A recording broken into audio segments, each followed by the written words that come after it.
السلام عليكم ورحمة الله وبركاته والصلاة والسلام على Sayyidina Muhammad la ilahi wa sallam.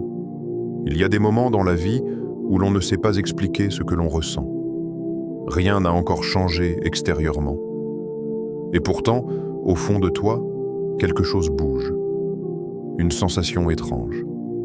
Comme si ton cœur se trouvait à la frontière d'un changement. Comme si ton âme savait avant toi que quelque chose approche. Tu te lèves ce matin-là et sans raison apparente, tu ressens à la fois une fatigue profonde et une attente silencieuse.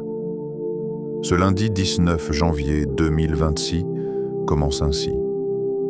Pas avec des éclats, pas avec des miracles visibles, mais avec un poids intérieur que beaucoup portent sans jamais en parler. Le lundi, ce jour que l'on redoute parfois. Ce jour où les responsabilités reprennent leur place. Ce jour où les problèmes que l'on avait mis de côté reviennent frapper à la porte du cœur. Peut-être que toi aussi tu avances avec des blocages invisibles, des portes qui semblent fermées depuis trop longtemps, des invocations que tu as répétées encore et encore, sans voir de réponse claire. Tu as demandé, tu as espéré, tu as pleuré parfois, seul dans le silence de la nuit. Et une question t'a peut-être traversé l'esprit. Pourquoi rien ne change? Pourquoi mon invocation semble suspendue entre le ciel et la terre? Sache une chose. Ce que tu ressens aujourd'hui, Allah le connaît déjà. Et si ce rappel est arrivé jusqu'à toi en ce lundi précis, ce n'est pas par hasard. Ce n'est jamais par hasard. Car le lundi n'est pas un jour quelconque auprès d'Allah. C'est un jour aimé, un jour où les œuvres sont présentées, un jour que le prophète, que la paix et le salut d'Allah soient sur lui, honoré par le jeûne, un jour où le ciel est plus proche du cœur. Et aujourd'hui, ce lundi 19 janvier 2026 peut devenir autre chose qu'un simple jour de plus sur le calendrier. Il peut devenir le point de départ d'un basculement intérieur. Pas parce que tout va changer d'un coup, mais parce que toi, tu vas changer ta manière de remettre tes affaires entre les mains d'Allah. Dans quelques instants, je vais te partager une invocation puissante, simple dans ses mots, mais immense dans son sens. Une invocation à réciter 100 fois aujourd'hui, pas machinalement, mais avec un cœur présent, conscient, sincère. Cette invocation n'est pas une formule magique. C'est un acte de confiance totale, un abandon, une déclaration silencieuse qui dit à Allah « Je ne comprends pas tout, mais je te fais confiance ». Avant d'aller plus loin, si ton cœur cherche la paix, si tu veux marcher avec nous sur ce chemin de foi et de lumière, abonne-toi maintenant à cette chaîne. Et écris en commentaire un mot, une phrase simple, en lien avec ce que tu ressens aujourd'hui. Par exemple, « J'ai confiance en Allah » ou « Allah me suffit ». Ton commentaire n'est pas anodin. C'est une intention. Et les intentions ont un poids immense auprès d'Allah. Je t'invite aussi à partager ce rappel à une personne qui traverse peut-être une période difficile. Parfois, une seule vidéo peut devenir une lumière dans la vie de quelqu'un. Et surtout, reste jusqu'à la fin. Car une surprise t'attend. Une surprise spirituelle, douce et profonde, que je réserve uniquement à ceux qui auront accompagné ce rappel jusqu'au dernier instant. Peut-être que tu es arrivé ici fatigué, peut-être découragé, peut-être plein de questions. Mais retiens ceci, avant même de continuer. Allah ne t'a pas oublié. Et parfois, le plus grand changement commence simplement par une invocation faite au bon moment, le bon jour, avec le cœur éveillé. Ce lundi n'est pas ordinaire, et ton cœur le sait déjà. Pourquoi le lundi est un jour spirituellement puissant? Il existe des jours qui se ressemblent, et puis il existe des jours qui portent une charge invisible, une densité spirituelle que beaucoup traversent sans en avoir conscience. Le lundi fait partie de ces jours-là. Dans le rythme du monde, le lundi est vu comme un recommencement difficile, un retour aux obligations, une reprise parfois lourde. Mais dans la sagesse divine, le lundi n'est pas un poids, c'est une opportunité. Le prophète, que la paix et le salut d'Allah soient sur lui, ne parlait jamais d'un jour sans raison. Lorsqu'on l'interrogea sur le jeûne du lundi, il répondit avec des mots simples, mais chargés de sens. C'est le jour où je suis né, et le jour où la révélation m'est parvenue. Arrête-toi un instant sur cette parole. Le jour de la naissance du prophète, que la paix et le salut d'Allah soient sur lui. Le jour où la lumière de la révélation a commencé à descendre sur l'humanité. Le lundi est donc lié à la lumière, à l'origine, au commencement. Et ce n'est pas tout. Dans un autre hadith, le prophète, que la paix et le salut d'Allah soient sur lui, explique que les œuvres des serviteurs sont présentées à Allah le lundi et le jeudi, et qu'il aimait être en état d'adoration lorsque ses œuvres étaient élevées. Cela signifie une chose essentielle. Le lundi est un jour où le ciel regarde la terre avec attention. Ce jour-là, tes prières, tes intentions, tes invocations ne sont pas noyées dans le flux ordinaire des jours. Elles sont présentées. Et quand une chose est présentée, c'est qu'elle est regardée. Beaucoup de croyants traversent leur lundi sans s'en rendre compte. Ils portent leurs soucis comme un fardeau automatique. Ils répètent les mêmes pensées. Ils laissent le découragement prendre place. Mais imagine un instant. Si ce lundi devenait le jour où tu fais une pause intérieure, le jour où tu te dis « Aujourd'hui, je ne laisse pas ce jour passer comme les autres, car Allah, dans sa sagesse, a placé des portes invisibles dans le temps. Certaines s'ouvrent à des heures précises, d'autres dans des nuits particulières, et certaines dans des jours bien précis. Le lundi est une de ces portes. C'est pour cela que tant de savants expliquent que le croyant attentif ne subit pas le temps, il l'utilise. Il transforme un jour ordinaire en un jour d'adoration. Il transforme un moment banal en un instant d'intimité avec Allah. Et ce lundi 19 janvier 2026 n'est pas seulement un lundi parmi d'autres. C'est un lundi où toi, avec ton histoire, tes blessures, tes espoirs, tes invocations restées sans réponse apparente, tu es présent. Et Allah n'ignore jamais la présence d'un cœur sincère. Peut-être que tu te dis « Mais je suis faible, je ne fais pas assez, mon cœur est lourd. » Justement, le lundi n'est pas réservé aux parfaits. Il est réservé à ceux qui reviennent. Revenir vers Allah fatigué, revenir brisé, revenir confus, c'est déjà un acte immense. Et quand tu reviens un lundi, un jour où les œuvres sont élevées, ton retour prend une dimension particulière. Il y a aussi une sagesse subtile dans le fait que le lundi arrive juste après le dimanche. Comme si Allah laissait à l'âme un temps de respiration, avant de l'inviter à se repositionner. Le lundi devient alors un point d'alignement. Alignement entre ce que tu ressens et ce que tu confies à Allah. Alignement entre ton cœur et ta confiance. C'est pour cela que les invocations faites ce jour-là, lorsqu'elles sont sincères, ne sont jamais perdues. Même si tu ne vois pas immédiatement le résultat. Même si rien ne change extérieurement dans l'instant. Car l'effet commence souvent à l'intérieur. Un apaisement discret. Une certitude nouvelle, une force calme. Et cette force-là, c'est souvent le premier signe qu'Allah a accueilli ton invocation. Le problème n'est pas que l'invocation ne soit pas exaucée. Le problème, c'est que nous voulons parfois imposer le moment et la forme. Alors qu'Allah agit avec une sagesse parfaite. Le lundi t'enseigne cela. Il t'apprend la patience active, la confiance silencieuse, l'abandon lucide. Ce jour-là, quand tu lèves les mains, ce n'est pas un geste banal. C'est comme si tu disais « Oh Allah, je t'offre ce jour, je t'offre ce moment, je t'offre ce que je ne peux plus porter seul. » Et Allah aime quand son serviteur reconnaît ses limites. C'est pour cela que le lundi n'est pas un jour à fuir, mais un jour à habiter pleinement, avec conscience, avec foi, avec espérance. Et si tu es encore ici à écouter ces mots, ce n'est pas un hasard non plus. Ton cœur est déjà en train de se préparer. Car ce qui vient ensuite n'est pas simplement une parole, c'est une clé. Une clé qui, répétée avec sincérité en ce jour précis, peut ouvrir des portes que tu ne soupçonnais même plus.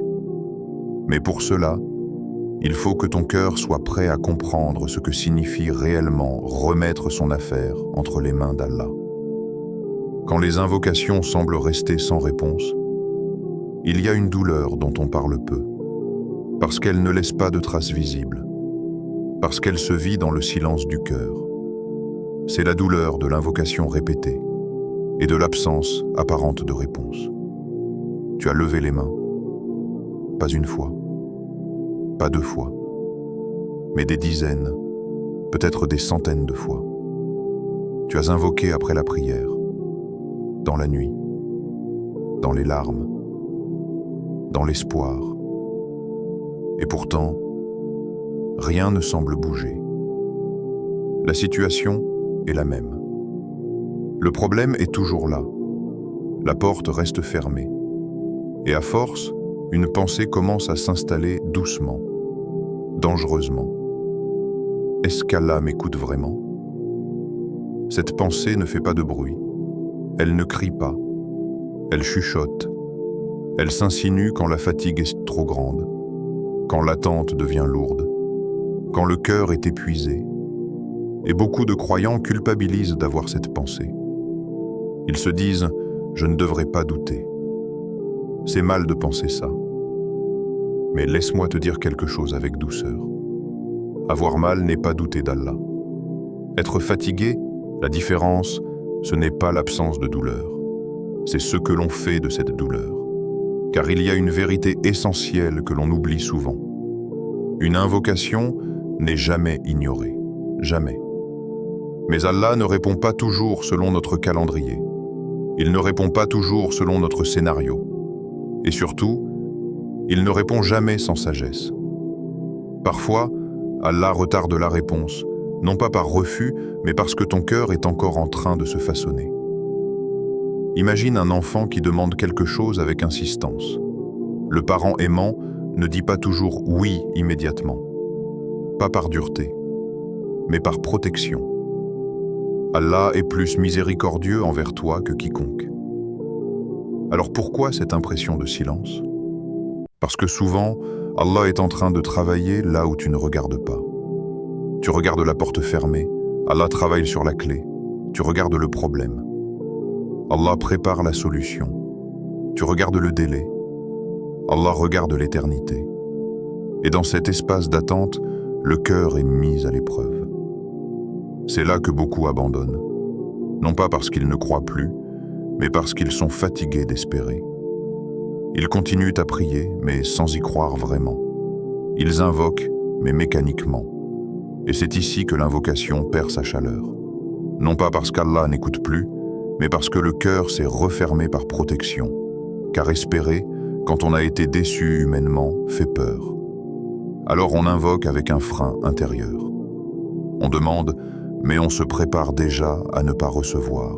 Et pourtant, Allah aime l'invocation insistante.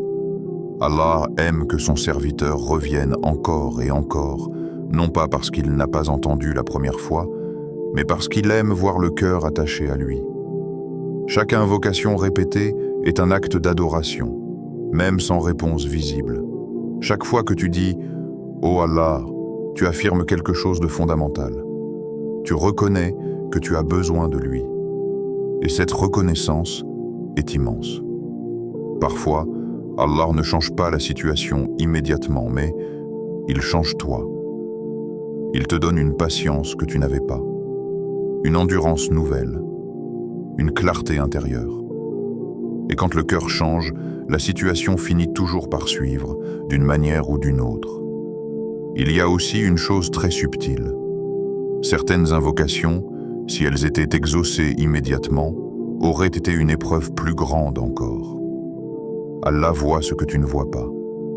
Il sait ce que tu ignores. Il protège même quand tu ne comprends pas. Et dans cet espace, entre la demande et la réponse, il t'invite à une chose, la confiance pure.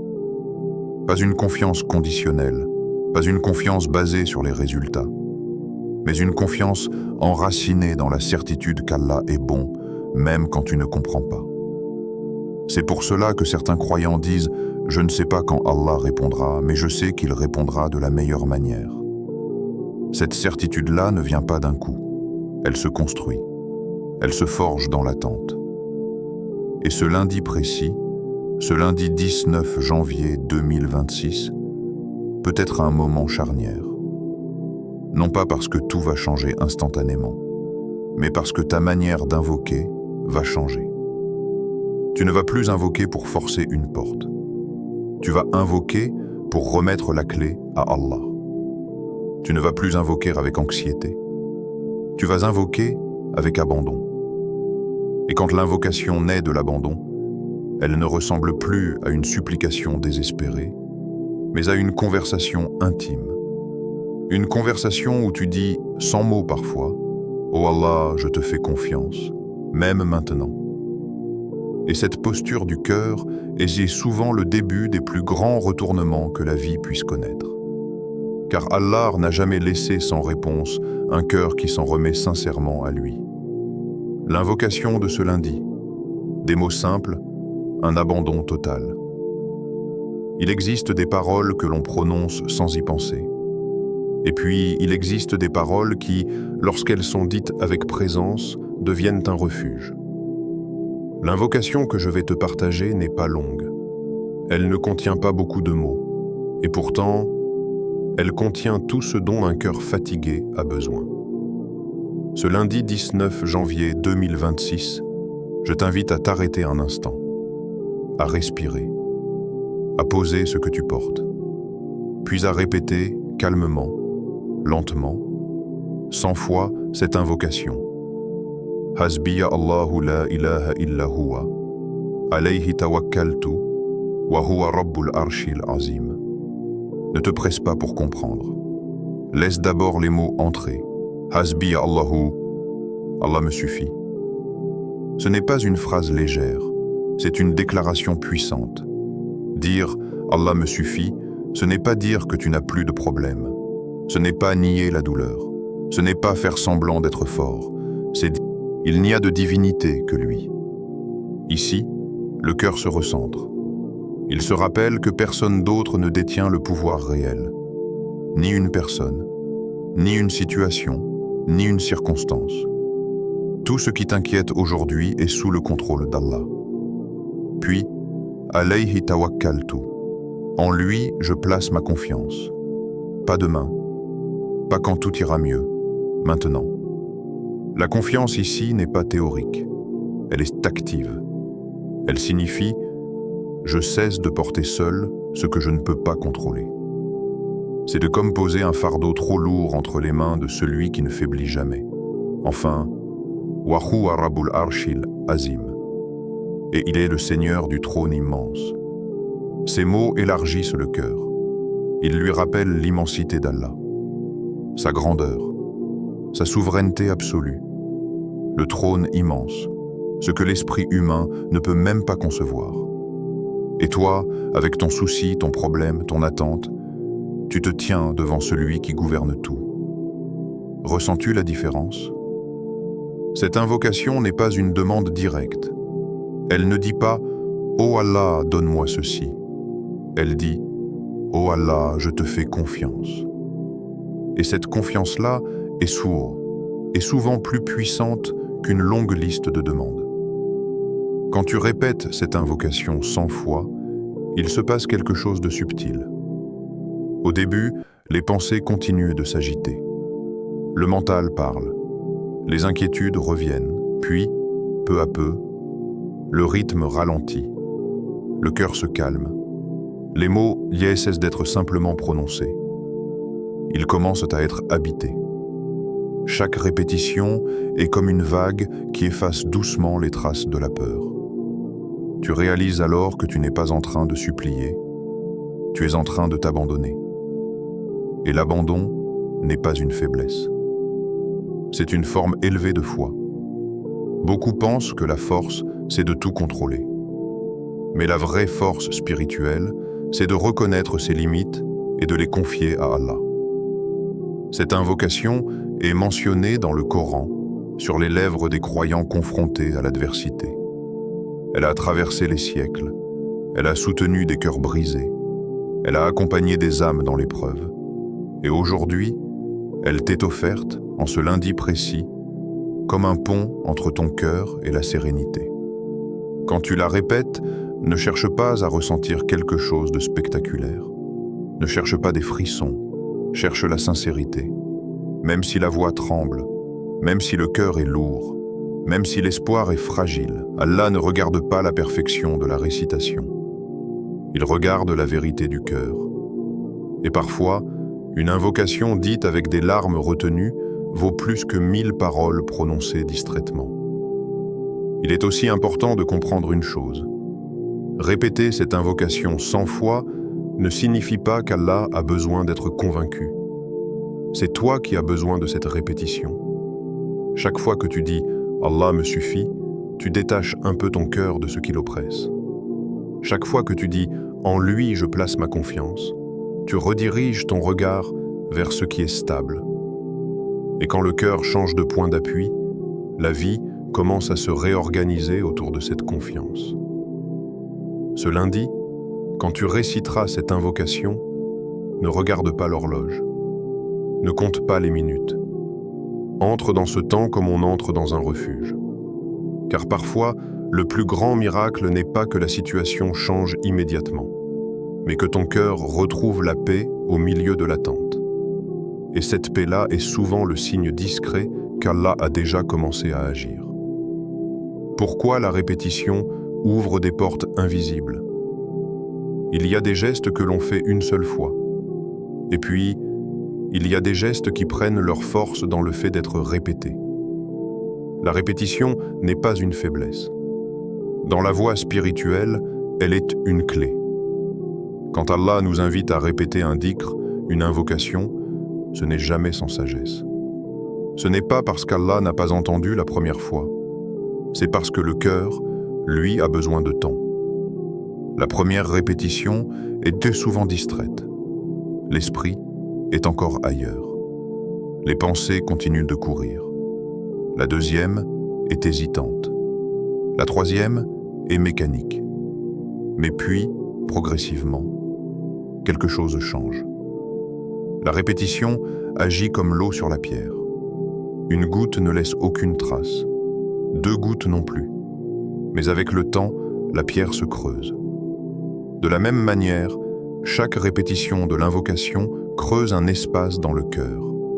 Un espace où l'angoisse se dissout. Un espace où la confiance peut s'installer.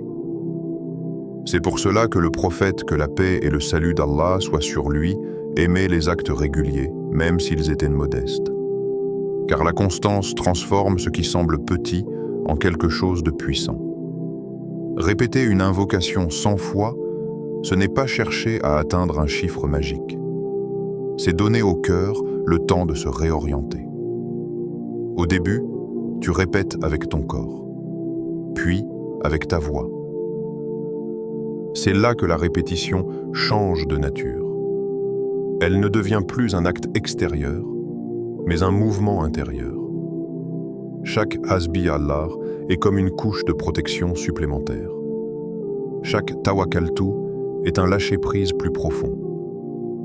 Tu te rends compte que ce que tu répètes n'est pas en train de convaincre Allah, mais toi-même. Tu apprends à croire ce que tu dis. Et croire ce que l'on dit, c'est déjà transformer sa réalité intérieure. Beaucoup de gens pensent que le destin change par des événements spectaculaires. Mais en réalité, le destin commence à changer quand le cœur change d'attitude. Quand tu passes de la peur à la confiance, de l'agitation à l'abandon. Et cette transformation-là ne se fait pas en un instant. Elle a besoin de répétition, de régularité, de patience. La répétition crée aussi un espace de silence, un silence intérieur où les pensées perdent leur domination. À force de répéter, le bruit intérieur baisse. Les scénarios anxieux s'estompent. Les « et si » disparaissent peu à peu. Et dans ce silence, la présence d'Allah devient plus perceptible, pas sous forme de voix, pas sous forme de vision, mais sous forme de paix. Une paix discrète, mais stable. Et cette paix est déjà une réponse. Car un cœur apaisé prend de meilleures décisions. Un cœur apaisé voit plus clair. Un cœur apaisé attire le bien. La répétition agit aussi sur la patience. Elle l'entraîne. Chaque fois que tu répètes, tu choisis de ne pas te précipiter. Tu choisis de rester présent. Tu choisis de faire confiance, encore une fois. Et ce choix répété forge une force intérieure que rien ne peut enlever. Il y a aussi une dimension très profonde. La répétition purifie. Elle enlève les couches d'impatience, de frustration, de colère contenue. À mesure que tu répètes l'invocation, tu te détaches doucement de l'attachement excessif au résultat. Tu cesses de dire « il faut que cela arrive maintenant ». Et tu commences à dire, sans même t'en rendre compte, qu'Allah fasse ce qui est meilleur. Ce glissement intérieur est fondamental, car Allah répond souvent quand le cœur cesse de vouloir contrôler et commence à faire confiance. La répétition est aussi une forme de présence.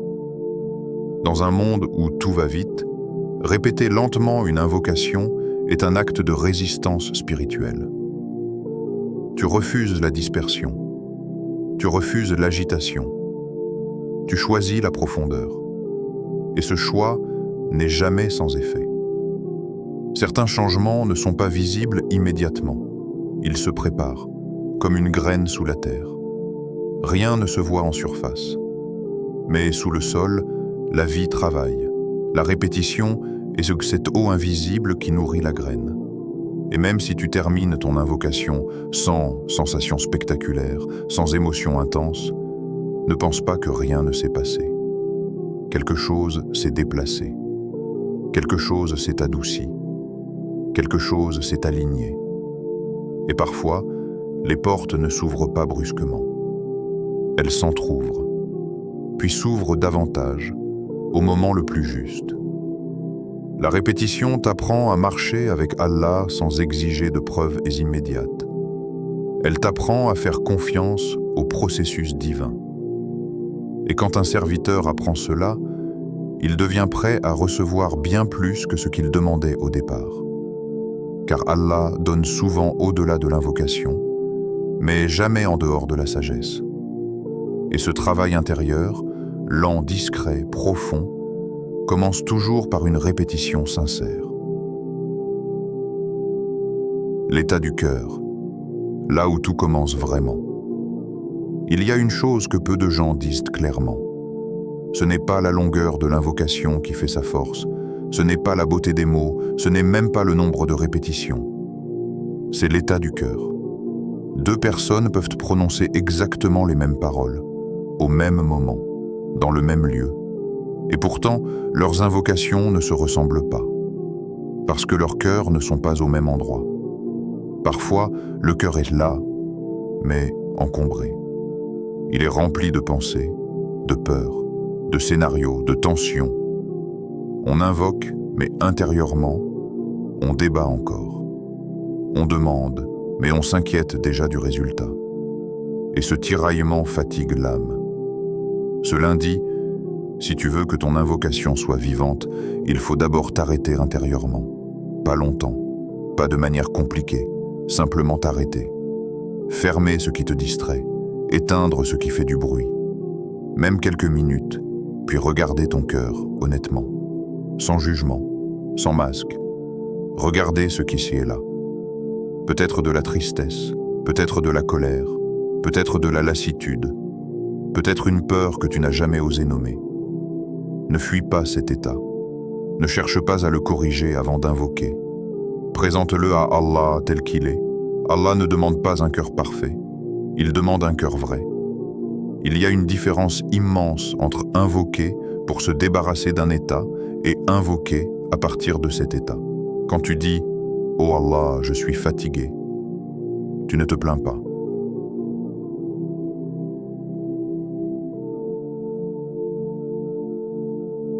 Tu te confies.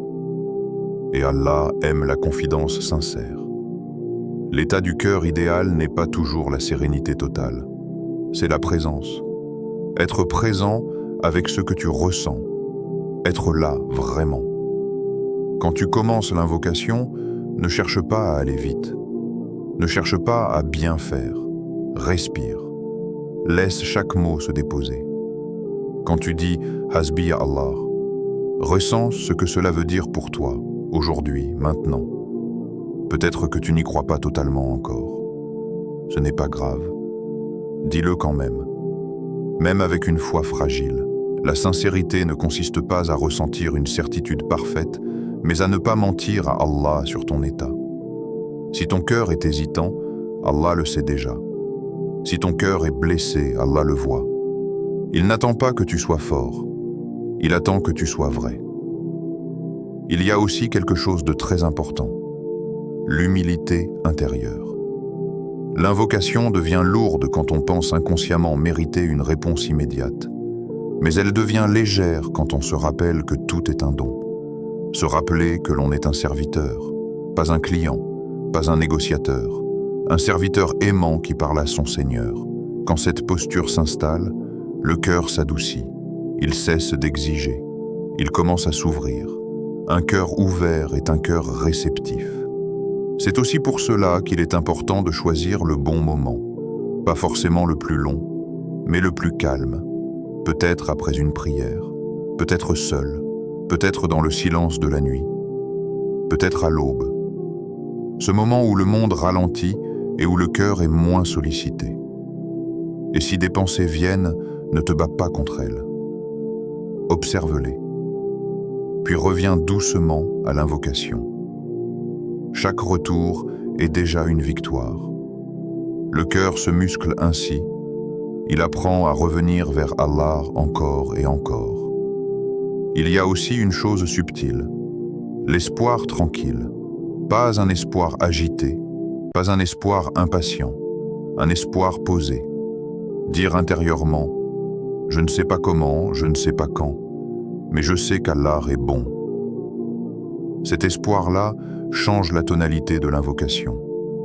Elle devient douce, stable, ancrée. Et même si tu termines ton invocation sans larmes, sans frissons, sans sensation particulière, ne pense pas qu'elle était vide. Parfois, l'invocation la plus profonde est celle qui ne fait pas de bruit. Elle travaille dans le silence. Elle aligne le cœur. Elle apaise les résistances. Elle prépare le terrain. Et ce terrain intérieur est essentiel, car Allah déverse sa miséricorde sur des cœurs capables de la recevoir. Ce lundi, ne te demande pas « Est-ce que je fais assez ?» Demande-toi plutôt « Est-ce que je suis présent ?» Car un cœur présent, même pour quelques minutes, vaut parfois plus que des heures d'invocation faites avec distraction. Et quand le cœur est là, sincère, humble, ouvert, l'invocation cesse d'être un acte parmi d'autres. Elle devient une rencontre. Le miracle ne ressemble pas toujours à ce que tu attends. Quand on prononce le mot miracle, l'esprit imagine souvent quelque chose de spectaculaire. Un retournement soudain. Une porte qui s'ouvre d'un coup, une situation qui change du jour au lendemain, mais dans la sagesse d'Allah, le miracle est souvent silencieux. Il arrive sans bruit, sans annonce, sans éclat visible. Et c'est pour cela que beaucoup passent à côté. Imagine une personne qui invoque depuis longtemps pour qu'une situation change. Chaque jour, elle regarde la réalité extérieure. Chaque jour, elle se dit « rien n'a changé ». Mais elle ne remarque pas que son cœur n'est plus le même. Avant, elle était envahie par l'angoisse. Aujourd'hui, elle respire un peu mieux. Avant, elle réagissait avec colère. Aujourd'hui, elle fait preuve de retenue. Avant, elle était paralysée par la peur. Aujourd'hui, elle avance, doucement. Ce changement-là, beaucoup ne l'appellent pas un miracle. Et pourtant, c'est souvent le premier. Allah ne commence pas toujours par transformer la situation. Il commence par transformer le serviteur, car un cœur transformé peut traverser des situations qui auraient été insupportables auparavant. Il y a des miracles qui prennent la forme d'une idée soudaine, d'une inspiration, d'une rencontre inattendue. Tu ne vois pas le lien immédiatement. Tu ne comprends pas tout de suite. Mais plus tard, en regardant en arrière, tu te dis « Si cela ne s'était pas produit, je n'en serais pas là aujourd'hui. » Allah tisse les choses avec une précision invisible. Ce qui te semble être un détour est parfois la route la plus sûre. Ce qui te semble être un retard est parfois une protection. Il y a des choses que tu demandes avec insistance, sans savoir qu'elles auraient été une épreuve plus lourde encore. Et Allah, par amour, tu réalises que cette porte fermée t'a empêché d'entrer dans quelque chose qui n'était pas bon pour ta foi, pour ton cœur, pour ton avenir. Allah ne prive jamais sans raison. Il ne ferme jamais sans sagesse. Le problème, c'est que nous voulons souvent un miracle qui corresponde à notre imagination, alors qu'Allah agit selon sa connaissance parfaite. Il y a aussi ces miracles intérieurs dont on parle très peu. Le fait de retrouver la prière, le fait de ressentir l'envie de se rapprocher d'Allah, le fait de revenir après s'être éloigné. Ce sont des miracles immenses, car combien de cœurs restent fermés toute une vie? Si ton cœur s'ouvre aujourd'hui, si tu ressens le besoin d'invoquer, si tu cherches la lumière, c'est déjà un signe qu'Allah t'a regardé. Parfois, le miracle est simplement de ne pas sombrer, de tenir debout alors que tout te poussait à tomber, de garder la foi alors que les épreuves s'accumulent, de continuer à invoquer alors que l'attente est longue. Cette persévérance-là n'est pas humaine, elle est accordée.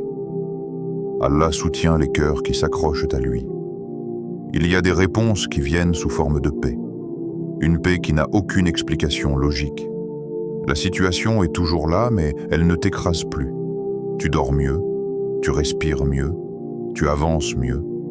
Et cette paix, le monde ne peut pas te la donner. C'est un cadeau divin. Et parfois, le miracle est différé. Non pas refusé, différé. Parce que le moment n'est pas encore parfait. Parce que certaines choses doivent s'aligner. Allah voit la scène entière. Toi, tu n'en vois qu'un fragment.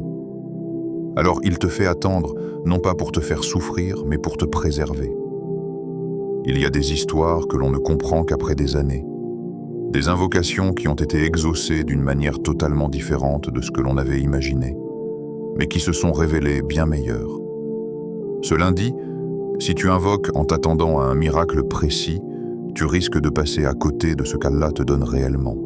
Mais si tu invoques avec ouverture, avec confiance, avec abandon, tu commenceras à voir autrement. Tu commenceras à reconnaître les petits signes, les ajustements discrets, les protections invisibles. Et plus ton regard change, plus tu réalises que le miracle n'est pas toujours ce qui fait du bruit, mais ce qui te sauve, doucement, en profondeur. La confiance totale, ce que tu fais après l'invocation.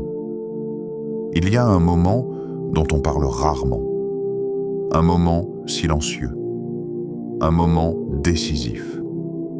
Ce moment, c'est ce qui se passe après l'invocation. Beaucoup pensent que tout se joue pendant les paroles, pendant les larmes, pendant la répétition.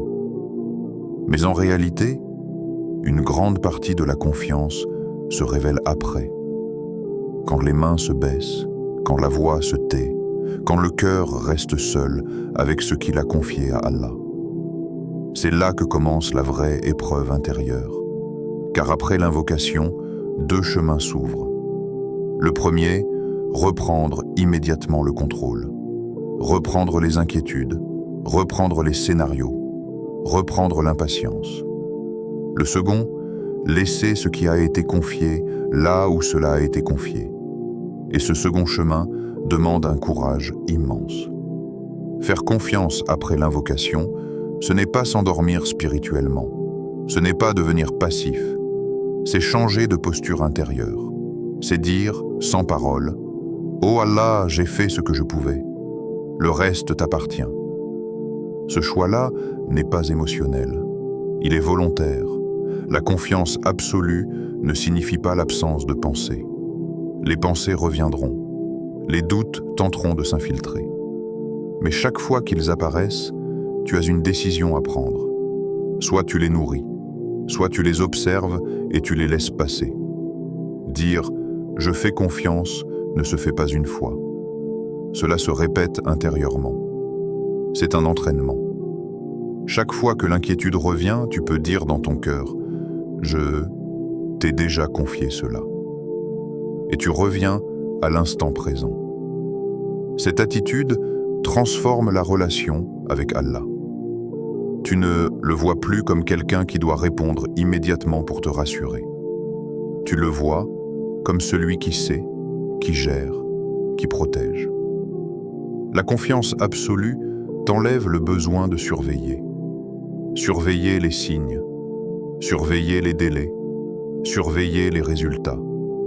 Car surveiller, c'est encore essayer de contrôler. Et le contrôle fatigue l'âme. Quand tu lâches prise, quelque chose se détend profondément. Tu continues à agir dans ta vie. Tu continues à faire les causes, mais sans l'angoisse, sans cette pression intérieure qui ronge. Tu avances avec sérieux, mais sans peur. Cette combinaison-là est puissante. C'est souvent à ce moment précis qu'Allah ouvre des portes.